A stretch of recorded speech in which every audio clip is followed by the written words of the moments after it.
નમસ્તે વિદ્યાર્થી મિત્રો, ફરી વખત આપ સૌનું સ્વાગત છે ડિજિટલ પ્લેટફોર્મના માધ્યમથી જે શિક્ષણ આપણું ચાલુ છે એની અંદર. જેમ આપ સૌએ છેલ્લા લેક્ચરની અંદર જોયેલું, આપણે પ્રકરણ 8 કુદરતી સંસાધનોમાં સ્વાધ્યાયના પ્રશ્નોની ચર્ચા કરેલી હતી. આજના લેક્ચરમાં આપણે શરૂ કરવા જઈ રહ્યા છીએ પ્રકરણ નંબર 15 આર્થિક વિકાસ. જે એકમ કસોટી સંદર્ભે આપને વાતચીત કરું તો એકમ કસોટીની અંદર 3 પ્રકરણોનો સમાવેશ થતો હતો. પ્રકરણ નંબર 1, પ્રકરણ નંબર 8 અને પ્રકરણ 15. એમાંથી પ્રકરણ 1 અને 8 આપણે પૂરું કરી ચૂક્યા છીએ, જ્યારે પ્રકરણ નંબર 15 આજથી આપણે શરૂ કરશું. એકમ કસોટી વિશેનો જે અભ્યાસક્રમ અને પરીક્ષા હતી એ વિશે જાણકારી આપને ટૂંક સમયમાં આપી દેવામાં આવશે. તો ચલો આજે શરૂ કરીએ પ્રકરણ નંબર 15 આર્થિક વિકાસ. પ્રત્યેક વ્યક્તિની પ્રત્યેક સવાર અલગ અલગ હોય છે. કેટલાક લોકો ભૌતિક સુખ સુવિધાથી ભરપૂર જીવન જીવે છે, પરંતુ વિશ્વની મોટા ભાગની વસ્તી જીવન અસ્તિત્વ ટકાવી રાખવા સંઘર્ષ કરતી જોવા મળે છે. આ ગરીબ તરીકે ઓળખાતા લોકો માટે ભૌતિક સુખ સુવિધા કે આરામ એ કલ્પનાનો વિષય છે. આવી પરિસ્થિતિ કેવી રીતે ઉદ્ભવી, આ પરિસ્થિતિમાંથી બહાર કેવી રીતે નીકળવું વગેરે જેવા પ્રશ્નોનો ઉત્તર છે આર્થિક વિકાસ. તો વિદ્યાર્થી મિત્રો, પ્રથમ ફકરાની અંદર જે આપણને જાણકારી આપવામાં આવી છે એ જાણકારી આપેલી છે આર્થિક વિકાસ અંગેની. એમાં આપણને પ્રાથમિક સ્વરૂપે જે એક તફાવત વિશે વાતચીત કરેલી છે તો લોકોના જીવન વિશે. લોકોના જીવન બે પ્રકારના હોય છે. એક આર્થિક રીતે સદ્ધર લોકો અને એક હોય છે ગરીબ લોકો. જેમ આપણને ફકરાની અંદર પહેલી જ લાઈનમાં કહેલું છે કે પ્રત્યેક વ્યક્તિની પ્રત્યેક સવાર અલગ અલગ હોય છે. લોકોના જીવન ધોરણની અંદર, લોકોની જીવનશૈલીની અંદર ઘણો બધો જ તફાવત હોય છે. બે વર્ગ તરીકે આપણે લઈએ, આર્થિક રીતે સદ્ધર વ્યક્તિઓની જીવનશૈલી ઘણી અલગ હોય છે. કેવી રીતે? આર્થિક રીતે સદ્ધર લોકો હોય, પહેરવેશ મતલબ કપડાં જે હોય બ્રાન્ડેડ પહેરતા હોય, જમવાની અંદર જે પણ વસ્તુઓ વાપરતા હોય અથવા તો જમવાની અંદર સુખ સુવિધા સંપન્ન હોવાને લીધે સવારના નાસ્તાથી લઈ સાંજના જમવા સુધી નવીન ખોરાક, અવનવા પકવાનોનો સમાવેશ થતો હોય છે. જ્યારે ગરીબ લોકો હોય એમને 2 ટંકનું જમવાનું પણ ખૂબ જ મુશ્કેલી ભર્યું હોય છે. આ એક તફાવત મુખ્ય થયો. બીજો તફાવત થયો જીવનશૈલીની અંદર. જીવનશૈલી એટલે કે રહેણી કહેણી.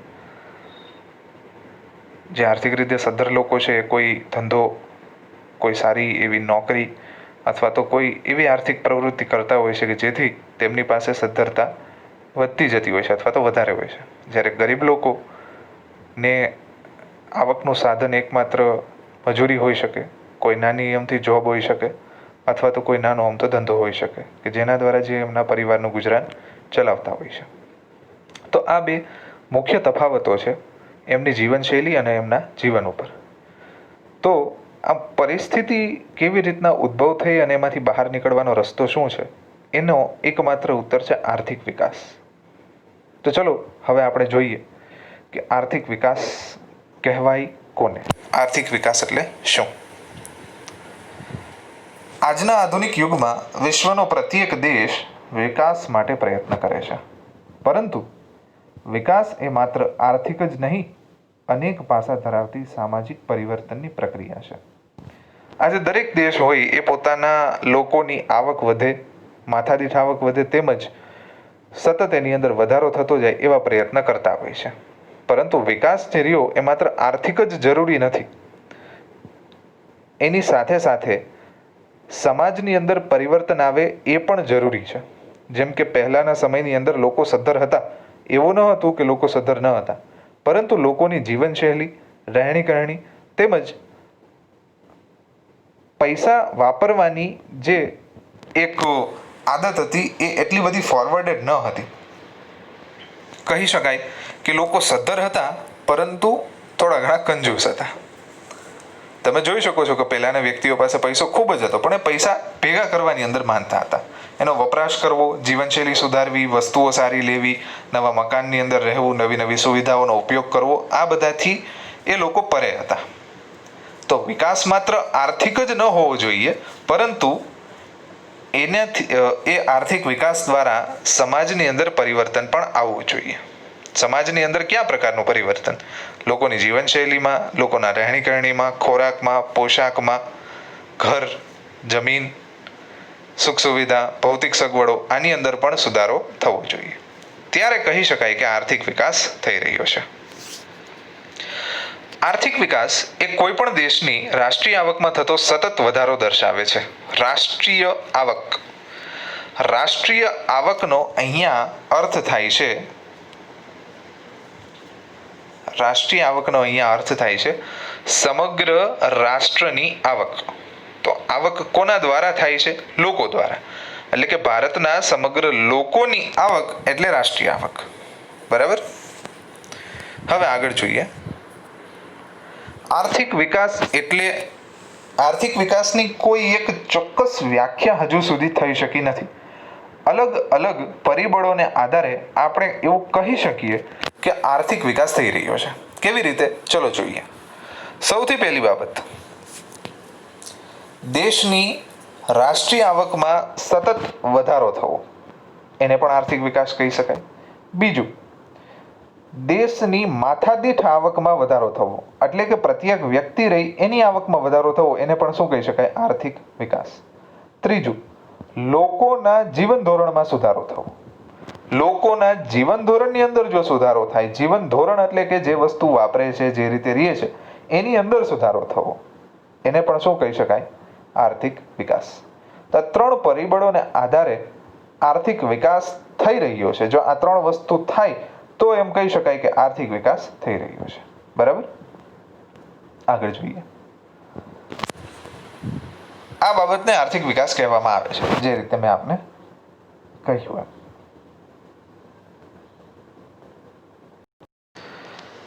દેશની કુલ આવકને રાષ્ટ્રીય આવક કહેવામાં આવે છે. દેશની કુલ રાષ્ટ્રીય આવકને દેશની કુલ વસ્તી વડે ભાગવાથી માથાદીઠ આવક પ્રાપ્ત થાય છે. તો માથાદીઠ આવક ગણતરી કરવાની અહીંયા રીત આપેલી છે કે માથાદીઠ આવક કોને કહેવાય. હું અહીંયા બહુ ટૂંકાણમાં લખું છું. માથાદીઠ આવક એટલે શું થાય? તો કે દેશની રાષ્ટ્રીય આવક ને આપણે કુલ દેશની વસ્તી વડે ભાગતા, કુલ દેશની વસ્તી વડે ભાગતા જે આંકડો મળે એને શું કહેવાય? માથાદીઠ આવક. બરાબર?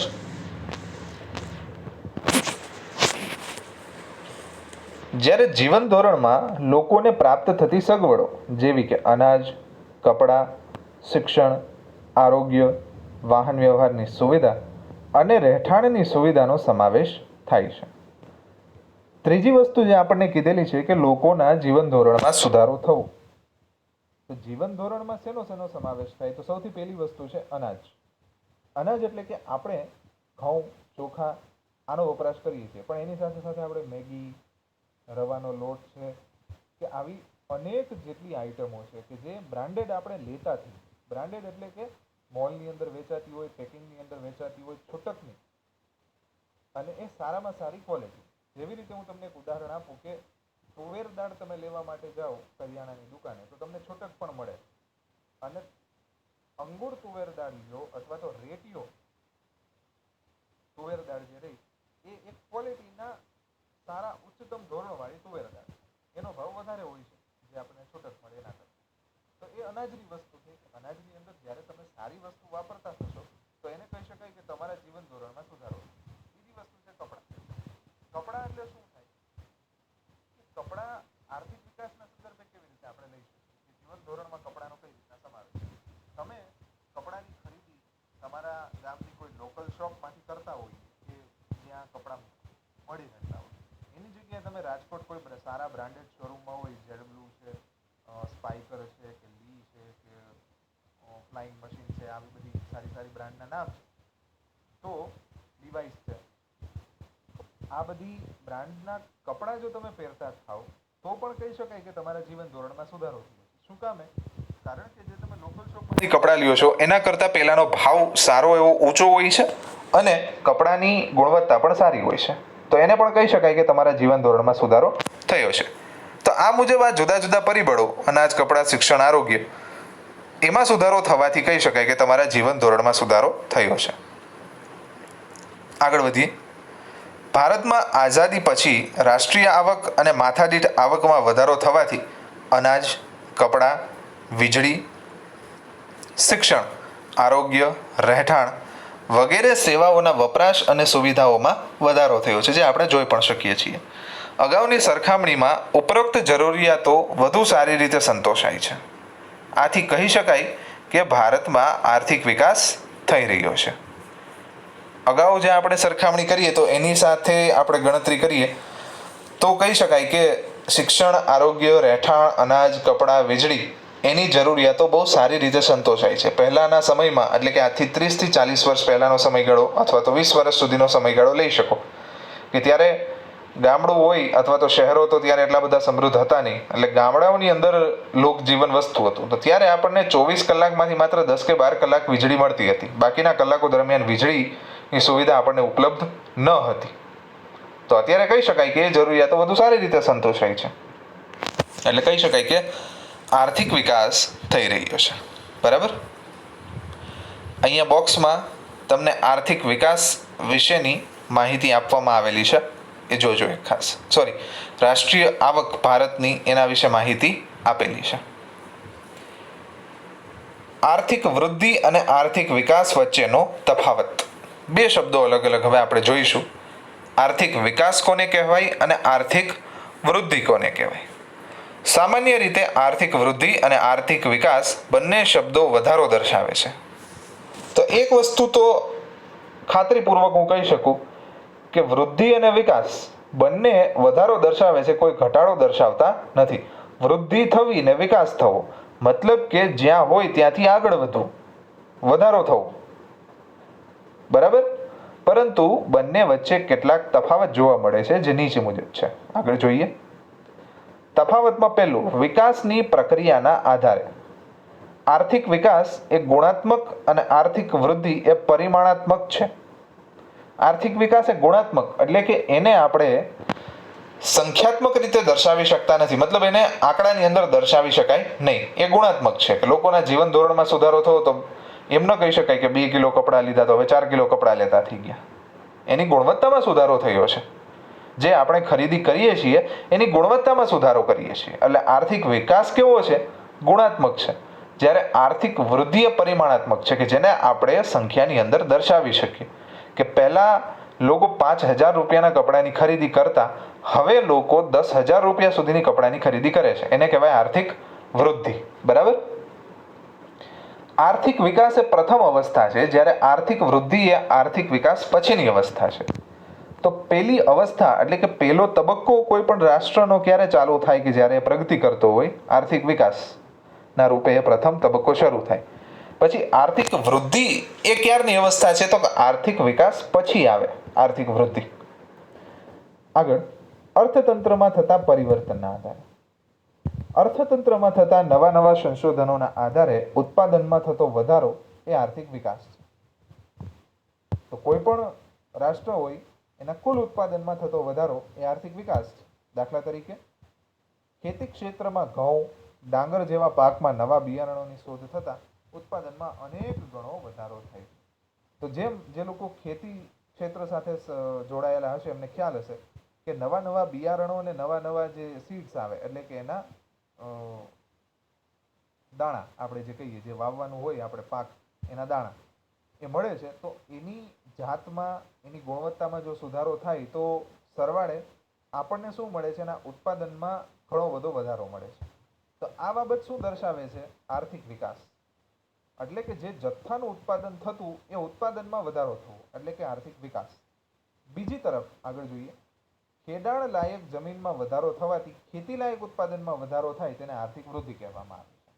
મતલબ કે બિયારણોમાં કોઈ જાતનો સુધારો થવાનો હતો એટલો થઈ ગયો. હવે ખેતી માટેની જે જમીન છે એ જમીનમાં વધારો થાય છે. મતલબ પહેલા 100 વીઘાની અંદર ઘઉંનું વાવેતર થતું, હવે એ જ ખેડૂત એ ઘઉંનું વાવેતર 150 કે 200 વીઘા જમીનની અંદર કરે છે, તો એને શું કહી શકાય કે ખેડાણ લાયક જમીનમાં વધારો થવો એ આર્થિક વિકાસ નહીં, પરંતુ આર્થિક વિકાસ પછીની બીજી અવસ્થા આર્થિક વૃદ્ધિ છે.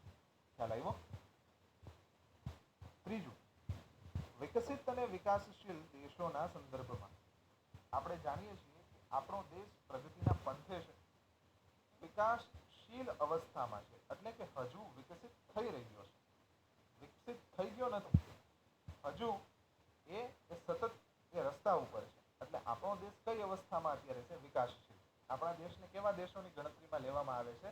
વિકાસશીલ દેશોની.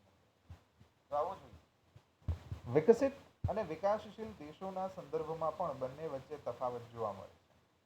વિકસિત દેશોની રાષ્ટ્રીય આવકમાં થતો વધારો એ આર્થિક વૃદ્ધિ કહેવાય. ચોખ્ખું જો અહીંયા તમને તફાવત ક્લિયર છે. વિકસિત દેશો હોય એમાં જો રાષ્ટ્રીય આવકમાં વધારો થાય તો એને શું કહેવાય? આર્થિક વૃદ્ધિ. આપણે 3 લાઈન કરી, ત્યાં ખાસ જોજો.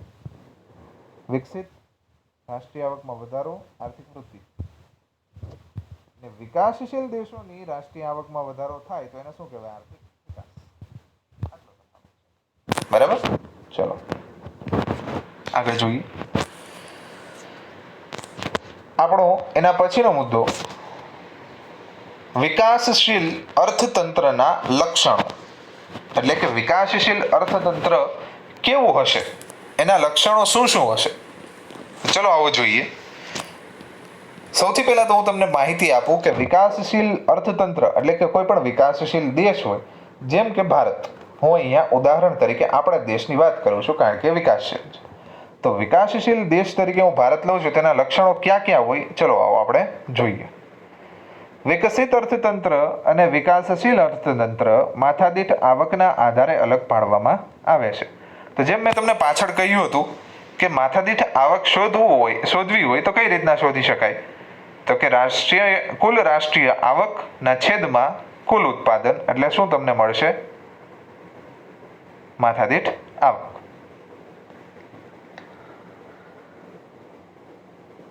વિશ્વ બેંકના અહેવાલ અનુસાર 2004માં વિશ્વ બેંક દ્વારા એક અહેવાલ પ્રસ્તુત કરવામાં આવ્યો. એમાં કહેવામાં આવ્યું કે જે દેશોની માથાદીઠ આવક $735 ઓછી હશે એ દેશો વિકાસશીલ અર્થતંત્ર તરીકે ઓળખવામાં આવશે, જ્યારે એનાથી વધારે આવક ધરાવતા દેશો વિકસિત અર્થતંત્ર તરીકે ઓળખવામાં આવશે. $735 ગુણ્યા 60 કરી નાખો એટલે તમને મળી જશે રૂપિયામાં એની કિંમત. બરાબર? $1 અત્યારે આપણે ગણતરી કરી ઓન એન એવરેજ તો 60 રૂપિયા ગણતરી રાખશું.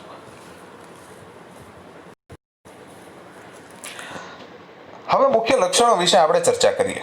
વિકાસશીલ અર્થતંત્રના મુખ્ય લક્ષણો. પહેલું લક્ષણ, નીચી માથાદીઠ આવક. વિકાસશીલ દેશોની રાષ્ટ્રીય આવક નીચી જોવા મળે છે, જ્યારે વસ્તી વૃદ્ધિનો દર વધુ હોવાથી માથાદીઠ આવક નીચી રહે છે. નીચી માથાદીઠ આવકને કારણે જીવન ધોરણ નીચું રહેવા પામે છે. માથાદીઠ આવક નીચી શેને કારણે? તો અગાઉ જેમ મેં આપણને કીધું કે માથાદીઠ આવક શું છે? તો કે દેશની કુલ રાષ્ટ્રીય આવકના છેદમાં કુલ વસ્તી. તો વસ્તી વધારે હશે તો ભાગાકારમાં નીચેની જે સંખ્યાઓ એ વધે, તો આપણને ખ્યાલ છે કે જે મૂલ્ય રહ્યું એ ઘટે. એટલે કે જો તમારી વસ્તી વધારે હોય તો માથાદીઠ આવક નીચે જ આવવાની છે. બરાબર? હવે વસ્તી વૃદ્ધિનો દર વધારે રહે તો માથાદીઠ આવક નીચે જ રહેવાની છે, અને એના કારણે લોકોની માથાદીઠ આવક જો નીચી રહે તો ખર્ચ કરવામાં એ સમજી વિચારીને કરે, જેથી કરીને જીવન ધોરણ નીચું ને નીચું રહે છે. આ પહેલું લક્ષણ. બીજું લક્ષણ, વસ્તી વૃદ્ધિ એટલે કે વસ્તી વધારો. તો આપણે જોઈએ છીએ કે ભારતની સામે ગરીબી અને વસ્તી વધારો બે સૌથી મોટામાં મોટા દૂષણ અથવા તો કયો પડકાર છે કે જેની સામે ભારતે બહુ સમજી વિચારીને લડત આપવાની છે. વસ્તી વૃદ્ધિનો દર 2% અથવા તેનાથી પણ વધુ જોવા મળે છે. એટલે કે કુલ દેશની જે વસ્તી વૃદ્ધિ થાય છે એનો દર 2%થી વધારે જોવા મળે છે વિકાસશીલ અર્થતંત્રની અંદર. ત્રીજું, કૃષિ ક્ષેત્ર પર અવલંબન. હવે ભારતની અંદર 70%થી વધારે જે વસ્તી રહી અથવા તો આપણું અર્થતંત્ર રહ્યું એ ખેતી આધારિત છે, મતલબ એ ખેતી ઉપર નભે છે. તો ચાલો જોઈએ. વિકાસશીલ રાષ્ટ્રોમાં ખેતી મુખ્ય આર્થિક પ્રવૃત્તિ હોય છે અને દેશના 60% કરતાં પણ વધુ લોકો રોજગારી માટે ખેતી પર આધારિત હોય છે. કોની ઉપર આધારિત હોય છે? ખેતી ઉપર. દેશના 60% કરતાં વધારે લોકો. દેશની રાષ્ટ્રીય આવકમાં પણ ખેતીનો ફાળો 25%ની આસપાસ હોય છે. એટલે કે કોઈ દેશ એક દિવસના 100 રૂપિયા કમાય છે તો એમાંથી 25 રૂપિયા કોણ એને આપે છે? ખેતી ક્ષેત્ર. બરાબર, આમ કહી શકાય. ચોથું લક્ષણ, આવકની વહેંચણીની અસમાનતા. હવે આવકની વહેંચણીની અસમાનતા હું કઈ રીતના આપણને સમજાવું? તો એક વસ્તુ તમે સ્વીકારો કે આપણે જે શહેરમાં રહેતા હોઈએ છીએ ત્યાં મર્સિડીઝ, હ્યુન્ડાઈ કે મારુતિ સુઝુકીની સારામાં સારી કારો લઈને માણસો અવર જવર કરતા હોય છે, એમને પણ જોઈએ છીએ. અને સાથે સાથે એ પણ જોતા હોઈએ છીએ કે શહેરના કોઈ એક એવા વિસ્તારમાં એવા લોકો પણ રહે છે કે જેમની પાસે 2 ટક ખાવા પૂરતા ભોજનના પણ ફાફા હોય છે. તો આ બે મેં એક્સ્ટ્રીમ પોઈન્ટ કીધા આપણને કે એક આર્થિક રીતે સમૃદ્ધ વર્ગ છે ને એક ખૂબ જ ગરીબ વર્ગ છે. તો જ્યારે દેશની અંદર આવકની અસમાનતા હશે, એટલે કે લોકોની આવક સમાન નહીં હોય. સમાનનો મતલબ અહીંયા શું કરવો કે એકની 25,000 આવક હોય પર મંથ, એટલે કે દર મહિનાની, તો બીજાની 16, 17 કે 20,000 હોય તો એને અસમાન ન કહેવાય. પરંતુ એકની આવક 25,000 હોય ને બીજાની આવક દર મહિનાની 2,000 હોય તો એને આવકની વહેંચણીની અસમાનતા કહી શકાય છે. બરાબર? તો આના કારણે થાય છે શું કે ધનિક જે રહ્યો એ વધારે ધનિક બનતો જાય છે અને જે ગરીબ જે રહ્યો એ વધારે ગરીબ બનતો જાય છે, બીકોઝ ઓફ આવકની અસમાનતાને લીધે. આ ચોથું લક્ષણ. પાંચમું લક્ષણ, બેરોજગારી. ખાસ કરીને કહી શકાય બેરોજગારી એ વિકાસશીલ દેશોનું મહત્વનું લક્ષણ ગણી શકાય. આ દેશોમાં બેરોજગારીનું પ્રમાણ કુલ શ્રમિકોના 3% કરતાં વધુ હોય છે. આ દેશોમાં બેરોજગારી જુદા જુદા સ્વરૂપે જેવી કે મોસમી, છુપી અને ઔદ્યોગિક બેરોજગારી વધારે જોવા મળે છે, જે બેરોજગારી લાંબા ગાળાની હોય છે. બેરોજગારી એટલે કે વ્યક્તિ પાસે રોજીરોટી માટે કોઈ આવકનું સાધન ન હોય, એને બેરોજગારી કહી શકાય. આ પ્રકારની બેરોજગારી અલગ અલગ આ પ્રકારના દેશોમાં જુદા જુદા સ્વરૂપે જોવા મળે છે. આ જે જુદા જુદા પ્રકાર રહ્યા બેરોજગારીના, મોસમી, છુપી અને ઔદ્યોગિક, એના વિશે આપણે વિસ્તૃત ચર્ચા આ હવે પછીના પ્રકરણમાં કરવાના છીએ. ગરીબી. ગરીબી એ વિકાસશીલ રાષ્ટ્રનું લક્ષણ છે. તો જેવી રીતે તમે જોયું કે જો માથાદીઠ આવક નીચી હોય, બેરોજગારી વધારે હોય, ખેતી ઉપરનું અવલંબન વધારે હોય અને માથે જાતા આવકની અસમાનતા હોય તો લોકો ગરીબ તો રહેવાના જ છે. પ્રાથમિક જરૂરિયાતો જે હોય એ પણ સંતોષી ન શકતા હોય, જેવી કે રોટી, કપડાં, મકાન, ખોરાક, કપડાં અને રહેઠાણ. આ 3 વસ્તુ જે પ્રાથમિક જરૂરિયાત કહેવાય એ પણ જે સંતોષી ન શકતા હોય એવા લોકોને કેવા કહી શકાય? ગરીબ લોકો. વિકાસશીલ દેશોમાં આવા લોકોનું પ્રમાણ લગભગ કુલ વસ્તીના 3 ભાગ જેટલું હોય છે. આગળ, દ્વિમુખી અર્થતંત્ર. વિકાસશીલ દેશોમાં અર્થતંત્રનું સ્વરૂપ દ્વિમુખી પ્રવર્તે છે. એક બાજુ ગ્રામ વિસ્તારમાં પછાત ખેત પદ્ધતિ, જૂની પુરાણી યંત્ર સામગ્રી, રૂઢિચુસ્ત સામાજિક માળખું, ઓછું ઉત્પાદન જોવા મળે છે. બીજી બાજુ શહેરી ક્ષેત્રમાં આધુનિક ઉદ્યોગો, નવી ઉત્પાદન પદ્ધતિ, આધુનિક યંત્રો તેમજ વૈભવી જીવનશૈલી જોવા મળે છે. એક ગામડું છે તો એની સામે શહેર છે. ગામડાની અંદર હજી રૂઢિચુસ્ત રિવાજો, સામાજિક જે પ્રથાઓ કયો હજી પૂર્વવત છે, એટલે કે અત્યારની પહેલાની જે ચાલી આવતી એમનેમ છે. ત્યાં ઉત્પાદનો પણ ઓછા મળે છે જે ખેતીમાંથી મળતા હોવા જોઈએ. ખેતરોમાં પણ હજી લોકો જૂના પુરાણા સાધનો વાપરે છે. ખેતીની પદ્ધતિ પણ હજી જૂની પુરાણી છે. એને લીધે ત્યાંનો પરિવાર, ત્યાંના કુટુંબ જે રહ્યા હજુ પણ જીવન ધોરણો એના સુધરી શક્યા નથી. જ્યારે શહેરી વિસ્તારની અંદર આધુનિક ઉદ્યોગો છે, નવી પદ્ધતિઓ છે, યંત્રો છે, જીવનશૈલી વૈભવી છે. તો આ 2 પ્રકારના અર્થતંત્ર આપણે ત્યાં પ્રવર્તે છે કે શહેર જે ઉદ્યોગો ઉપર આધારિત છે અને ગામડું જે ખેતી ઉપર આધારિત છે. ખ્યાલ આવ્યો આપણને? આગળ, પાયાની અપર્યાપ્ત સેવાઓ. પાયાની સેવાઓ કોને કહી શકાય? શિક્ષણ છે. શિક્ષણ એ સૌથી પાયાની સેવા છે. જે દેશનો નાગરિક શિક્ષિત હશે એ દેશ પ્રગતિના પંથે હશે અને વિકાસની હરોળમાં પ્રથમ હશે એવું કહેવાય છે. તો શિક્ષણ એ પાયાની જરૂરિયાત છે. વાહન વ્યવહાર, સંદેશા વ્યવહાર, વીજળી, આરોગ્ય અને બેન્કિંગ, ધંધાદારી માટે આ ખૂબ જ પર્યાપ્ત સેવાઓ કહી શકાય. તો જ્યાં આ પર્યાપ્ત સેવાઓ જ ઓછી માત્રામાં અવેલેબલ હોય એટલે કે ઉપલબ્ધ હોય એ દેશોનો વિકાસ ઓછો જોવા મળે છે અને વિકાસમાં એ વસ્તુઓ અવરોધક બને છે.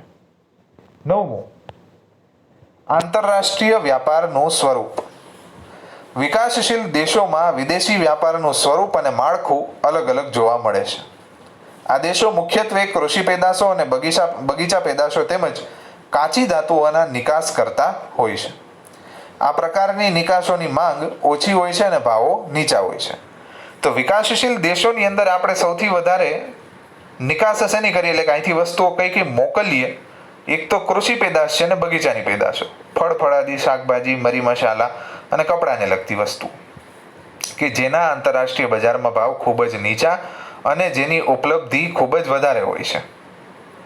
હવે જ્યારે આની નિકાસની કમાણી ઓછી હોય